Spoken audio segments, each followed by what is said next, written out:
मशाइखन जा कौल हज़रत रदीम रहमतुल्लाह अलैह जन फरमाइनि था त तसव्वुफ़ उहो आहे त नफ़्स खे ख़ुदा जी मर्ज़ी ऐं इरादे ते छॾे ॾिजे। हज़रत उमरो बिन उस्मान अल मकी रहमतुल्लाह अलैह जन जो इरशाद आहे त तसव्वुफ़ उहो आहे त बंदो हमेशा वक़्त जे मुताबिक़ अफ़ज़ल कम में मशगूल रहे। कंहिं ॿिए बुज़ुर्ग जो कौल आहे त तसव्वुफ़ जी इब्तिदा इल्म आहे, संदसि विच में इल्म आहे ऐं आख़िरी अंजाम बख़्शिश ख़ुदावंदे करीम आहे। ऐं इहो बि चयो वियो आहे तसव्वुफ़ उहो आहे त ज़िक्र या जमात हुजे, ॿुधण जी क़ुवत ते वजदानी कैफ़ियत तारी थियल हुजे ऐं इतबा सां गॾु उन ते अमल हुजे। तसव्वुफ़ हिजाबनि खे छॾणु ऐं रूहानी क़ुर्बानीअ जो ॿियो नालो आहे।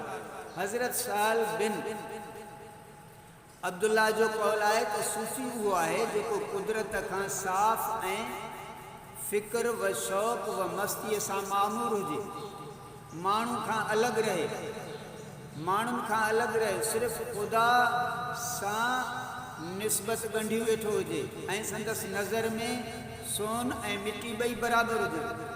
ॿिए कंहिं बुज़ुर्ग जो कौल आहे त मख़लूक जी मुखालिफ़त खां दिलि साफ़ हुजे त ॿई इख़्लाक़ छॾे ॾिजनि, बशरी सिफ़तूं फ़ना करे छॾिजनि, नफ़सानी ख़्वाहिशूं ख़तमु करे रूहानी सिफ़तूं हासिलु कजनि ऐं हक़ीक़ी इल्मनि सां ताल्लुक़ पैदा करे शरीयत मुहम्मदी जी पैरवी कजे त इहो तसव्वुफ़ आहे।